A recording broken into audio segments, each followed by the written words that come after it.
El último sonido que recuerdo no fue una explosión, tampoco un grito, fue un clac metálico, seco y ridículo, el sonido de un trozo de aluminio barato rindiéndose, partiéndose en dos. Te juro que en ese instante, el tiempo se estiró de una forma que nunca había sentido, ni siquiera bajo fuego enemigo. No hubo una película de mi vida pasando ante mis ojos, solo el vértigo puro y la certeza absoluta de que estaba perdiendo el control. Mi mundo, que siempre había sido vertical, firme, anclado al suelo, de repente se puso en horizontal. Vi las herramientas colgadas en la pared del garaje, el cortacésped, la bicicleta de mi hijo. Todo pasó a cámara lenta, como si estuviera flotando en un líquido espeso. Me pasé la vida entrenando para reaccionar, para anticipar el peligro, para caer bien, para disparar primero. Pero aquí no había enemigo, no había táctica, solo la gravedad, esa ley implacable que no entiende de medallas ni de récords de puntería. Y entonces, el impacto. No hubo dolor al principio, solo una vibración sorda que me recorrió desde la nuca hasta la punta de los pies. Un sonido interior, el de mis propios huesos protestando. El olor a cemento y a polvo se me metió en la nariz. Abrí los ojos, o creí que los abría, y la única bombilla que aún funcionaba en el techo del garaje se convirtió en una estrella borrosa, un sol artificial que empezaba a apagarse muy, muy despacio. Pero lo que vino después no fue la oscuridad que yo esperaba. Mi vida entera se había basado en una sola cosa, el control. Yo decidía, yo apuntaba, yo disparaba, yo sobrevivía. En el desierto, la arena te enseña que solo puedes confiar en tu cantimplora y en el hombre que tienes al lado. En la selva, la humedad te pega la ropa al cuerpo y te recuerda a cada paso que un error, uno solo, te convierte en parte del paisaje. Aprendí a leer el viento, a interpretar el silencio entre los árboles, a distinguir el peso exacto de mi fusil con el cargador lleno o casi vacío. Esa era mi realidad. Una realidad tangible que se podía pesar, medir, oler. Una realidad que dejaba casquillos de bala en el suelo como prueba de su existencia. Yo era el sargento que siempre volvía, el que sacaba a su gente de los peores agujeros. Me sentía, no sé, invulnerable, como si hubiera firmado un contrato con la muerte y ella siempre mirara para otro lado cuando yo pasaba. Mis compañeros rezaban, los veía aferrarse a sus cruces, a sus medallas de santos que ni conocía, susurrando oraciones antes de cada misión, y yo, lo admito, sentía una especie de lástima condescendiente. A veces se lo decía, medio en broma, medio en serio: rezad, rezad todo lo que queráis. A mí, dadme un buen fusil y un chaleco de Kevlar, que eso sí que para las balas. Creía firmemente que la fe era para los que no tenían otra cosa a la que agarrarse. Creía que había dominado el miedo, que lo conocía en todas sus formas. Pero el verdadero terror no hace ruido. Y allí estaba yo, retirado, el gran superviviente de 1000 batallas, derrotado por una escalera de mano un sábado por la mañana. La ironía era tan brutal que casi me hubiera reído si hubiera podido mover un solo músculo de la cara, cambiar una maldita bombilla, una tarea tan simple, tan doméstica, tan civil. No había gloria ni honor, solo el olor a aceite de motor y el suelo frío y duro pegado a mi mejilla. Sentí un calor húmedo empezar a extenderse bajo mi cabeza, mi propio calor, y supe, con la misma certeza con la que sabía cuándo apretar el gatillo, que me estaba yendo. La luz del garaje parpadeó una última vez, y la oscuridad empezó a ganarle terreno a mi visión periférica, cerrándose como un diafragma. El fin, la nada, el telón que cae, justo como yo siempre había dicho que sería, sin dioses, sin ángeles, sin cuentos de hadas, solo un interruptor que se apaga. Pero aquello no era la muerte, aún no. Aquello fue solo el impacto, el eco del golpe. Mi conciencia se aferró a un último hilo de luz, y en ese instante, mi vida no pasó. Ante mis ojos como en las películas. No, lo que vi fue algo mucho más simple y mucho más arrogante. Vi la mañana de ese mismo sábado. Vi al hombre que era yo, apenas unas horas antes. Me levantaba a las 6, en punto, sin despertador. El cuerpo tiene memoria, y el mío estaba entrenado para no necesitar ayuda. El silencio de la casa a esa hora era mi santuario. El primer sorbo de café, solo, amargo, mientras el mundo aún dormía, Era mi pequeña victoria diaria. El control empezaba ahí, en ese primer acto voluntario. Mi vida de retirado era una coreografía perfecta. Todo tenía su lugar, su momento. Los lunes, limpieza a fondo del garaje. Los martes, revisión del coche. Los miércoles, el jardín, que te juro, parecía un campo de maniobras, con el césped cortado a una altura milimétrica. Era mi forma de mantener a raya el caos. En la selva, en el desierto, aprendes que el desorden, el más mínimo detalle fuera de lugar, puede costarte la vida. Y yo traje esa lección a mi chalet adosado. Pero hay enemigos que no llevan uniforme, y el orgullo es el más silencioso de todos. Mi mujer, Marta, solía reírse. Con cariño, ¿eh? Me veía alinear las herramientas en el panel del garaje, separadas por exactamente 2 centímetros cada una, y negaba con la cabeza. «Sigues siendo mi sargento», me decía, y yo le sonreía. Ella no lo entendía. No podía entender que ese orden no era una manía, era mi armadura, era la prueba de que yo estaba al mando. Recuerdo una conversación, unas semanas antes. Un vecino había tenido un accidente grave.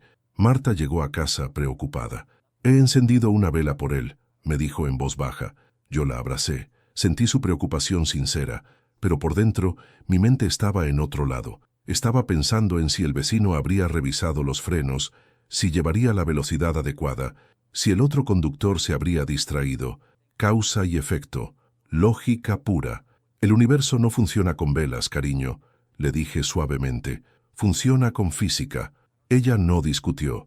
Hacía mucho que había aprendido que mi fe estaba depositada en las leyes de Newton, no en las del cielo. Para mí la vida era un mecanismo de relojería, preciso, predecible, si sabías leer las señales.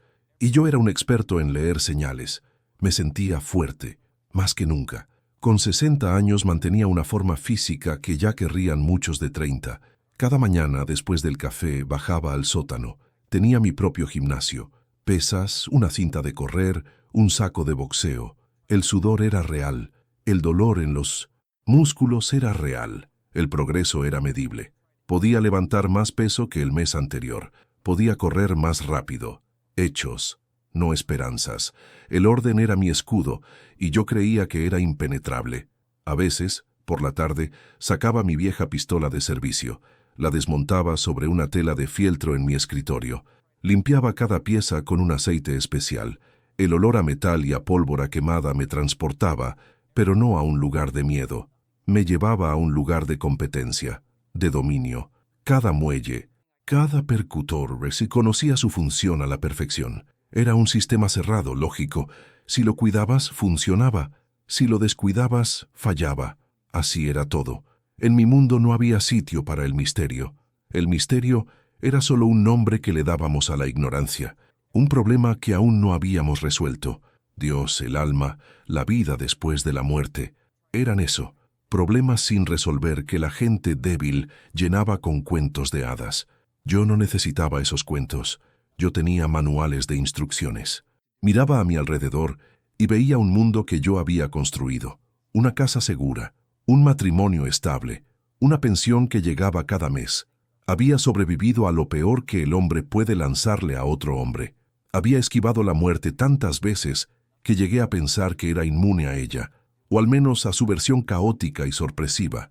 Pero el universo tiene una forma muy curiosa de recordarte que no eres el dueño del tablero. Recuerdo perfectamente ese sábado. El sol entraba por la ventana de 1900. La cocina. Olía a tostadas y al césped recién regado. Marta estaba tarareando una canción de la radio. Era un día insultantemente normal. Uno de esos días que se disuelven en la memoria sin dejar rastro. Un día sin importancia. Hablamos de cosas triviales, de la compra de la semana, de si debíamos pintar la valla del jardín en primavera. Yo me sentía en paz, una paz ganada a pulso, la paz del guerrero que vuelve a casa y cuelga las armas, sabiendo que ha cumplido su deber y que ahora solo le queda disfrutar de la calma. Le di un beso a Marta antes de salir al garaje. «Voy a cambiar la bombilla esa que lleva una semana parpadeando», le dije. Era una tarea más en mi lista, un pequeño desorden que había que corregir, un problema simple con una solución simple. Era un día perfecto para que todo se rompiera en 1000 pedazos. Entré en el garaje y cerré la puerta detrás de mí. mi reino, el olor a gasolina, a caucho y a tierra, todo en su sitio, las herramientas colgadas, el suelo barrido. Localicé la escalera de mano de aluminio, plegada en su rincón, la misma que había usado cientos de veces. La desplegué. Escuché el clic familiar de las bisagras al encajar. La apoyé firmemente contra la pared.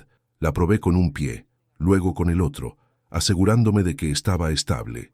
Protocolo. Siempre el protocolo. Incluso para cambiar una bombilla. No había nada que pudiera salir mal. Estaba en control absoluto de la situación. No sabía que ese día todo iba a girar en mi contra. Subí el primer peldaño. El aluminio estaba frío bajo mis botas de trabajo. Un frío familiar, sólido. El segundo peldaño. Mi peso se asentó con un leve crujido, el eco metálico rebotando en las paredes del garaje. Todo normal. Cada movimiento era deliberado, medido. El entrenamiento nunca se va del todo, ¿sabes? Se te mete en los huesos, en la forma en que calculas cada paso, incluso para una tarea tan estúpida como esta. Llegué casi a la cima, a la altura justa. Mi cabeza rozaba las vigas de madera del techo. Olía a polvo viejo y a telarañas. Me estiré un poco, la mano derecha buscando a tientas el casquillo de la bombilla. Mis dedos, acostumbrados al tacto áspero de un arma, ahora giraban con delicadeza un objeto de cristal. La bombilla vieja salió con un chirrido de rosca oxidada. Pan comido. Saqué la bombilla nueva del bolsillo de mi camisa.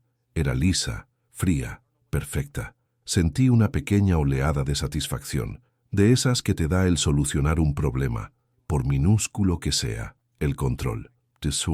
Eso se trataba todo, poner orden en el caos. Una bombilla fundida era un pequeño caos, y yo estaba a punto de restaurar el orden. La enrosqué. Escuché el suave clic cuando hizo contacto, pero la satisfacción es un sentimiento muy frágil. Para asegurarme de que funcionaba, me incliné un poco hacia la pared para pulsar el interruptor. Un movimiento tonto, un desequilibrio de apenas unos centímetros, y fue entonces cuando lo oí. No fue un estruendo, no fue una explosión, fue un clac, un sonido, seco, metálico y definitivo, un sonido de rendición, el sonido de un trozo de metal que había decidido que ya no podía más. Por una fracción de segundo, mi cerebro de soldado se activó, analizó el dato, falla estructural, pérdida de apoyo, inminente, pero el cuerpo ya no respondía como antes. No hubo tiempo para una maniobra evasiva ni para saltar de forma controlada. Mi centro de gravedad se había ido, desaparecido. El mundo dejó de tener arriba y abajo. Se inclinó sobre su eje de una forma violenta, imposible. Las herramientas colgadas en la pared se convirtieron en una mancha borrosa de colores. La puerta del garaje, con sus rectángulos de luz, giró como la hélice de un avión. Sentí una ráfaga de aire en la cara, el silbido de mi propio cuerpo cortando el espacio, y en ese instante eterno, en esa caída que duró una vida entera, me di cuenta de una cosa con una claridad aterradora. Estaba completamente indefenso. Toda mi vida me había entrenado para sobrevivir, para anticipar la amenaza, para neutralizarla, para controlar el entorno. Pero no puedes negociar con la gravedad, no puedes intimidar al hormigón. Y te juro que en ese momento, mientras caía de espaldas, no pensé en mi mujer, ni en mis medallas, ni en nada heroico. Solo pensé, así que era esto, la pura y simple pérdida de control. Pero el verdadero terror no estaba en la caída, sino en lo que venía después. El tiempo se estiró de una forma grotesca. Pude ver una pequeña mancha de aceite en el suelo, justo en 1900, el punto donde mi cabeza iba a impactar. Pude ver una araña tejiendo tranquilamente su tela en una esquina, ajena a mi drama. El universo seguía su curso, mientras el mío se precipitaba hacia un final abrupto y estúpido. Y entonces, el impacto. No puedo describirte el sonido. Fue un ruido sordo, húmedo, un crack que sentí más en los huesos de mi cráneo que en mis oídos. Fue como si el mundo entero se hubiera detenido de golpe. Un latigazo de dolor blanco y cegador recorrió cada nervio de mi cuerpo, una explosión eléctrica que lo quemó todo a su paso, y luego tan rápido como vino se fue. Quedé tendido, mirando al techo, o eso creía. No sentía mis brazos, ni mis piernas, solo un frío intenso que se extendía desde el suelo de hormigón y me invadía por completo. Intenté mover la cabeza, pero no hubo respuesta. Solo un zumbido agudo, cada vez más fuerte, como si 1000 insectos estuvieran gritando dentro de mi cerebro. Noté algo cálido y pegajoso extendiéndose bajo mi nuca. No necesitaba ser médico para saber lo que era. La luz de la bombilla nueva, la que yo mismo acababa de poner, empezó a parpadear. O quizás eran mis ojos los que parpadeaban. Se contraía y se expandía, creando un pulso de luz y oscuridad. Y entonces, cuando creía que ya no podía pasar nada más, empezó el silencio. El zumbido se atenuó. Las voces lejanas de los niños jugando en la calle se desvanecieron. El canto de un pájaro que se había colado en el garaje se apagó como si alguien hubiera bajado el volumen del mundo. La luz de la bombilla se convirtió en un punto cada vez más pequeño, un lucero distante en un universo que se encogía.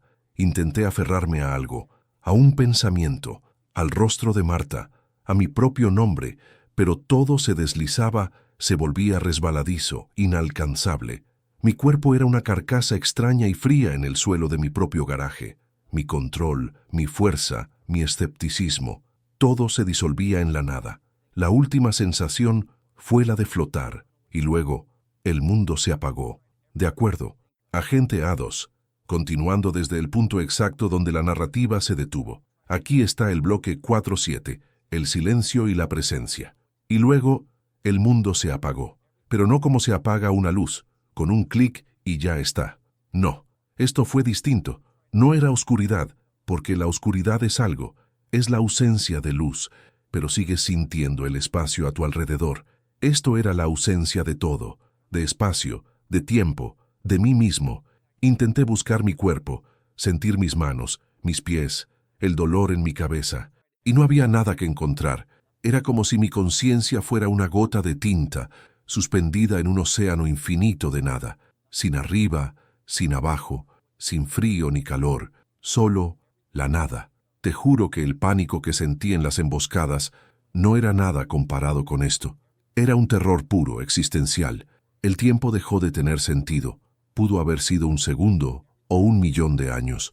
Mi vida entera, mis recuerdos, mis medallas, el rostro de Marta, todo se había quedado al otro lado de un velo que yo ya no podía cruzar. Estaba solo en un silencio tan profundo que dolía, un silencio que era anterior a cualquier sonido. Pero lo más extraño todavía no había pasado. Poco a poco, o quizás de repente, no lo sé, ese terror empezó a disolverse. Se deshizo como la sal en el agua, y en su lugar empezó a crecer una calma que no puedo describir con palabras.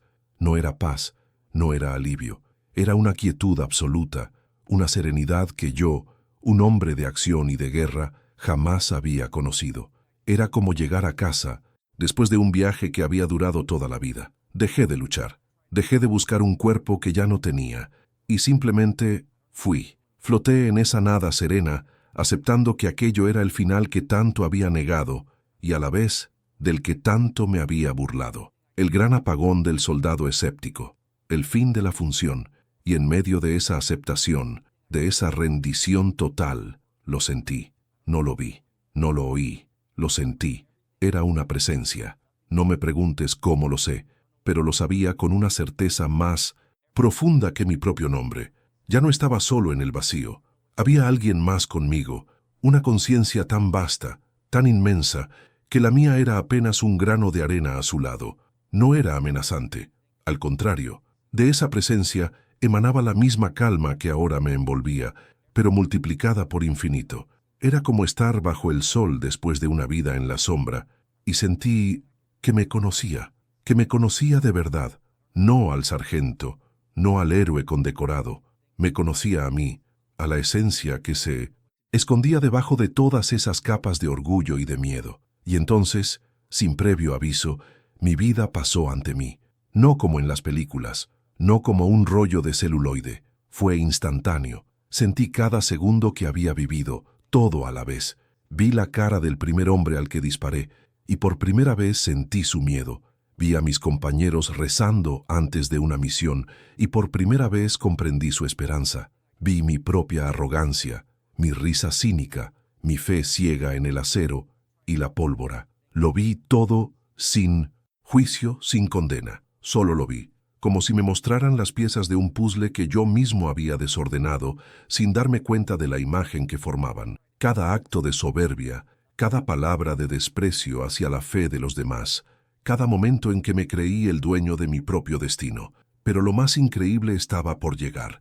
En medio de esa revisión de mi existencia, la presencia se hizo más nítida, más cercana, y una voz habló. No la escuché con los oídos, porque no los tenía. La voz nació directamente en el centro de mi conciencia. Era clara, serena, sin edad ni género, una voz que contenía la calma del universo y la firmeza de una montaña. Y dijo mi nombre. Solo eso, mi nombre, pero dicho por esa voz, sonó como la primera vez que se pronunciaba. Contenía todo lo que yo era, lo que había sido y lo que podría haber sido, y me sentí completamente desnudo, completamente expuesto. Todo mi escepticismo, toda mi coraza de soldado se hizo añicos.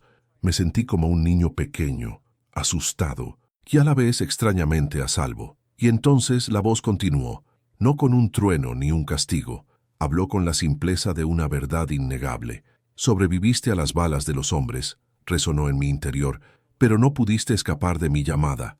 No había un ápice de reproche en esas palabras. Era una afirmación, un hecho tan real como que el sol sale cada mañana.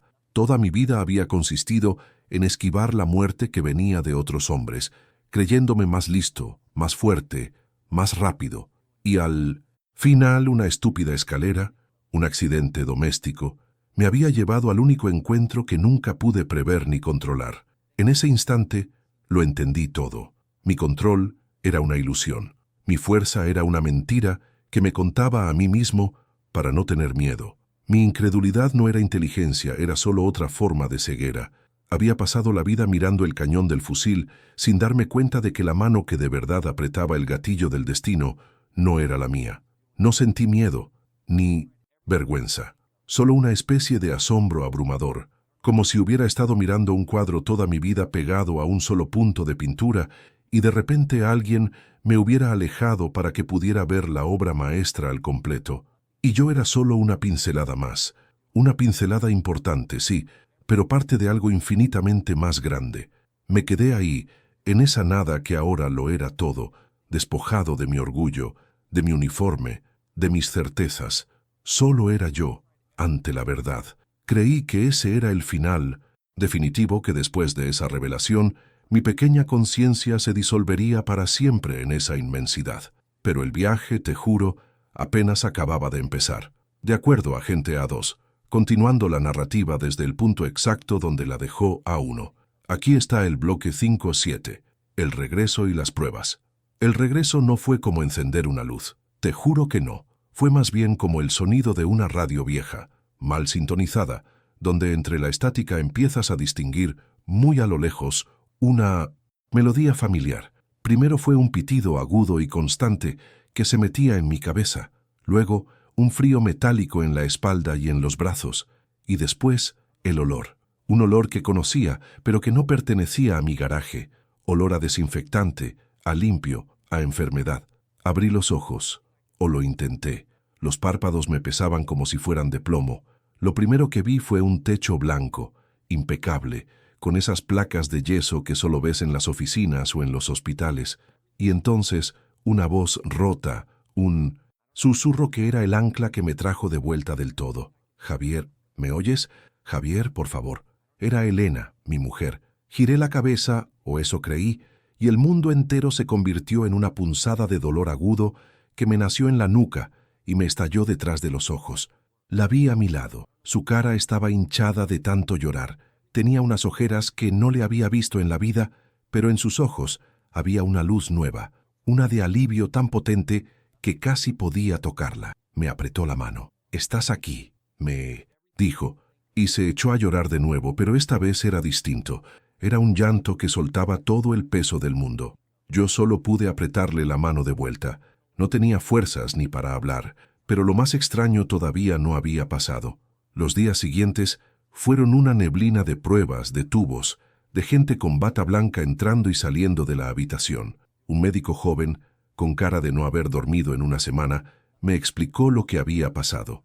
Usó palabras como traumatismo cráneoencefálico severo y fractura en la base del cráneo. Me enseñó unas radiografías, unas manchas blancas y negras en una pantalla que se suponía que eran mi cabeza. Y yo asentía, como si entendiera algo, pero mi mente estaba en otro sitio. Estaba en el silencio de mi garaje, en esa calma absoluta y en esa voz. El médico no paraba de mirarme, como si yo fuera un puzzle que no conseguía resolver. Mire, sargento, Javier, se corrigió. Con una lesión así, las probabilidades no son buenas. El hecho de que esté usted despierto, coherente, hablando, sinceramente no lo entendemos. Y ahí estaba, la primera pieza, la validación del mundo real. Este hombre, un hombre de ciencia, de datos, de probabilidades, me estaba diciendo que yo no debería estar ahí. No así, al menos. Mis compañeros de armas siempre decían que yo tenía 7 vidas. Parece que me quedaba una más de las que pensaba. Elena me contó lo que pasó. Fue Carlos, el vecino de al lado, quien me encontró. Oyó el golpe seco y como no me escuchó maldecir, que según él es lo que siempre hago cuando algo se me cae, se asomó por la puerta abierta del garaje. Me dijo que la imagen era, bueno, no quiso darme detalles, solo que había muchísima sangre y que yo estaba en una postura imposible. Llamó a la ambulancia y su mujer la cubrió con una manta. Gestos sencillos de gente buena, pero mientras me recuperaba, algo no encajaba. Mis heridas sanaban a una velocidad que los médicos llamaban extraordinaria. Los dolores de cabeza, que deberían haberme dejado fuera de combate, se iban disipando. Podía mover los dedos de los pies, las manos, todo. No había secuelas neurológicas, ni una. Me hicieron tantas pruebas que creo que podrían publicar un estudio solo con mi caso. Y aunque sus palabras eran asombrosas, lo que de verdad me rompió los esquemas fue algo que nadie más pudo ver. Una noche, en la penumbra de la habitación del hospital, con el único sonido del pitido de las máquinas, cerré los ojos y volví a sentirlo. No la voz, no la presencia, sino la calma, esa paz inmensa que había sentido en el suelo de mi garaje. Era como una corriente subterránea, silenciosa pero constante, que ahora formaba parte de mí. Ya no sentía ese nudo de control y rabia en el estómago que me había acompañado toda mi vida. Se había ido. Intenté explicárselo a Elena. Le dije que sentí algo extraño durante la caída, que tuve una experiencia.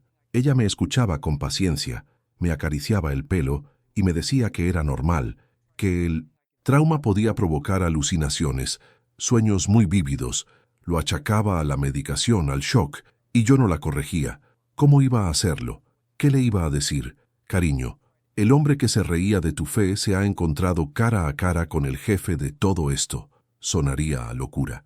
Mis antiguos compañeros del cuerpo vinieron a verme, tíos duros, hombres que habían visto de todo. Me trajeron fruta, revistas de coches y me dieron palmadas en el hombro. Sabíamos que una puta escalera no iba a poder contigo. Sargento, me dijo uno de ellos riendo, tienes la cabeza más dura que el hormigón. Y todos reímos, pero mi risa era hueca. Ellos veían al de siempre, al superviviente, al hombre de hierro. No entendían que el hierro se había fundido y que lo que había ahora en su lugar era algo distinto, algo que ni yo mismo sabía nombrar. Sin embargo, la prueba más difícil no estaba en mi cabeza, sino en volver a mirar a los ojos a la gente que me quería. Me dieron el alta.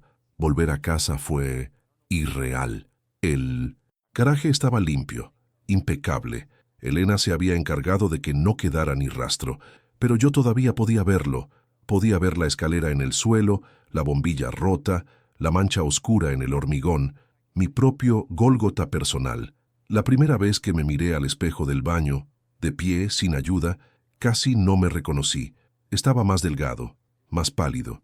Tenía una cicatriz tremenda que se asomaba por debajo del pelo en la parte de atrás de la cabeza. Pero no fue eso lo que me impactó. Fueron mis ojos. Mis ojos eran los mismos, del mismo color, de la misma forma. Pero la mirada era otra. El antiguo yo, el sargento, el cínico, miraba al mundo con desafío, como si esperara el siguiente ataque, siempre en guardia. El hombre del espejo, en cambio, miraba con una especie de asombro, como si viera las cosas por primera vez. Ya no buscaba enemigos a los que abatir, buscaba entender la pincelada que yo era en ese cuadro inmenso. Por supuesto, Aquí tienes el siguiente bloque de la narrativa, continuando desde el punto exacto y siguiendo todas tus instrucciones. Y esa búsqueda empezó en los sitios más absurdos, te lo juro, en los sitios que antes ni siquiera existían para mí. El sonido del despertador, por ejemplo, durante 20 años fue una orden de combate, un latigazo eléctrico que me ponía en pie de un salto, con el corazón ya bombeando adrenalina, listo para lo que fuera. Ahora lo oía, de verdad. Oía la vibración del plástico en la mesilla, la melodía digital repetitiva y estúpida, y ya no era una orden, era solo la invitación a un día más.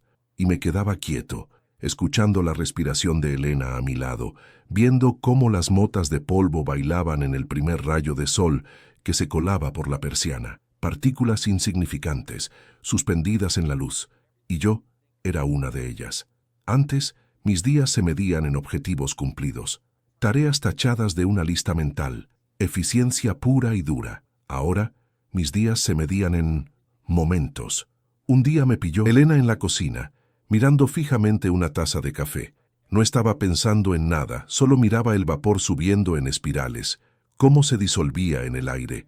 Ella se acercó despacio, como si tuviera miedo de asustar a un animal. ¿Estás bien, cariño?, me preguntó, y yo solo pude sonreír. Nunca he estado mejor, le dije, y lo sentía en lo más profundo de mis huesos. Ver ese vapor era más real, más importante que cualquier medalla que hubiera ganado. Pero el verdadero cambio no lo noté en las mañanas, sino en el silencio de las tardes.